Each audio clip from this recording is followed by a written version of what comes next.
Students, आज के class में आपका फिर से वेलकम है।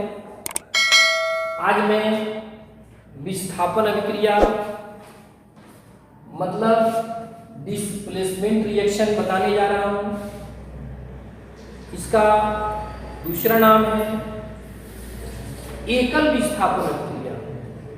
सिर्फ विस्थापन कहिए या एकल विस्थापन अभिक्रिया कहिए। एकल विस्थापन अभिक्रिया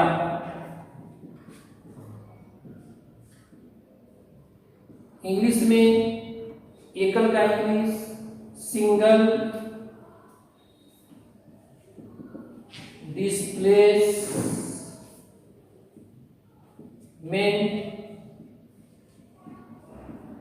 रिएक्शन। ठीक है, ध्यान दीजिए।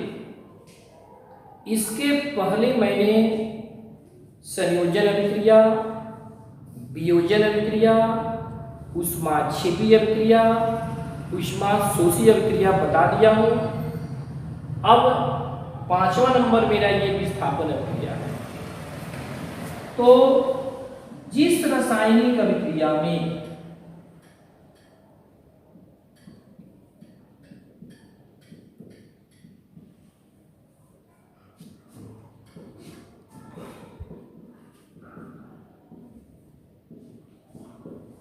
एक तत्व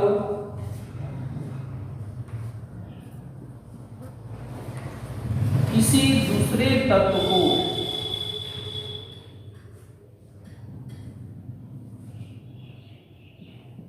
हटाकर उसका किसी दूसरे तत्व को उसके यौगिक से हटाकर,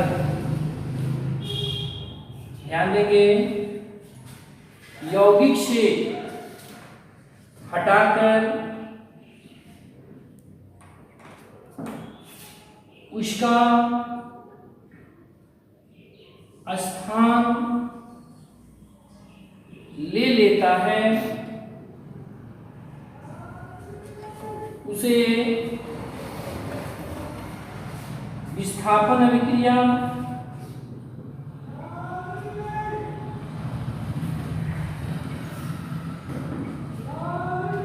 या एकल विस्थापन अभिक्रिया कहते हैं। ठीक है, तो याद लिखना कोई जरूरी नहीं, आप समझ गए, उसे विस्थापन अभिक्रिया कहते हैं। जैसे में आप देख सकते हैं, आयरन ले लीजिए, ये समीकरण में बताया हूं पहले, और कॉपर सल्फेट का विलयन ले लीजिए।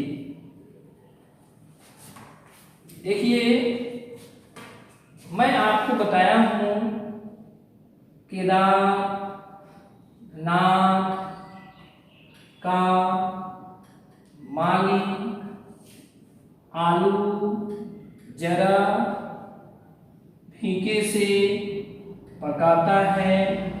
क्यों? तो पोटेशियम से कम अभिक्रियाशील सोडियम है, सोडियम से कैल्शियम है, कैल्शियम से मैग्नीशियम है, सबसे कम यहाँ पर मेरा क्या है? कॉपर है। तो यहाँ बोला है कि जिस रासायनिक अभिक्रिया में एक तत्व किसी दूसरे तत्व को उसके यौगिक से छूट गया है, हटाकर उसका स्थान ले लेता है, उसे विस्थापन अभिक्रिया कहते हैं। तो एक तत्व दूसरे तत्व को कब हटाएगा? जब वह अधिक अभिक्रियाशील होगा तब।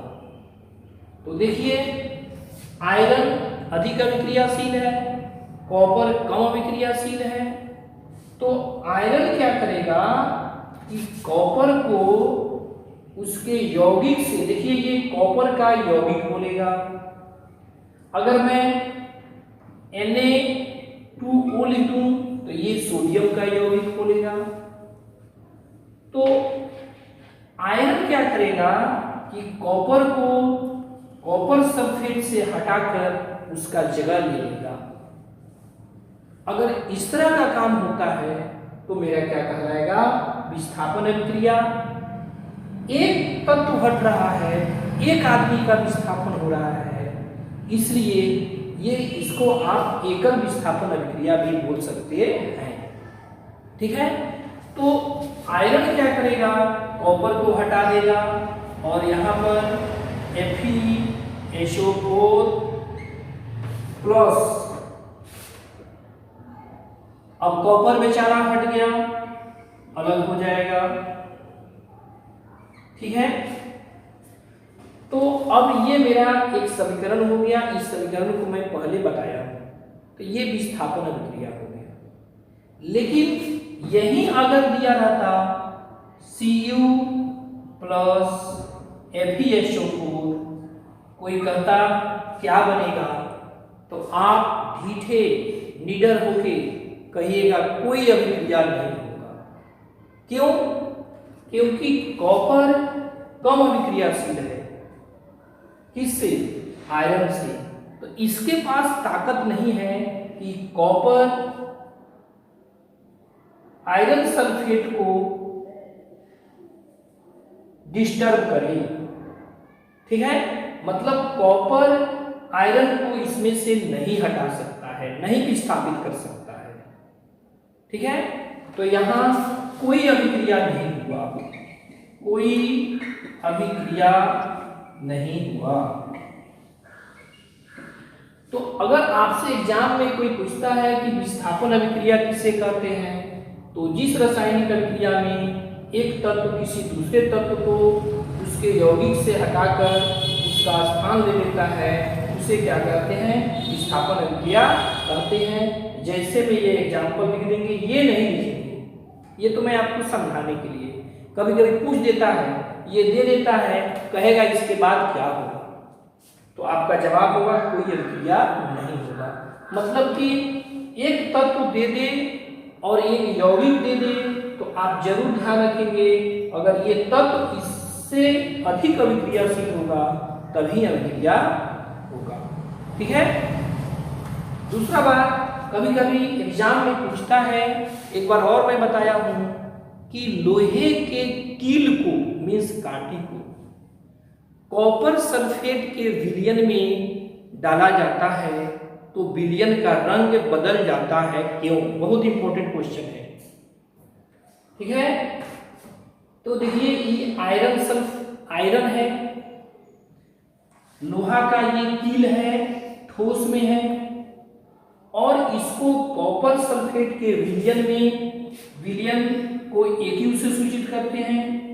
तो देखिए ये कॉपर सल्फेट का जो विलयन होता है ना, मैं बताया हूं नीला रंग का होता है।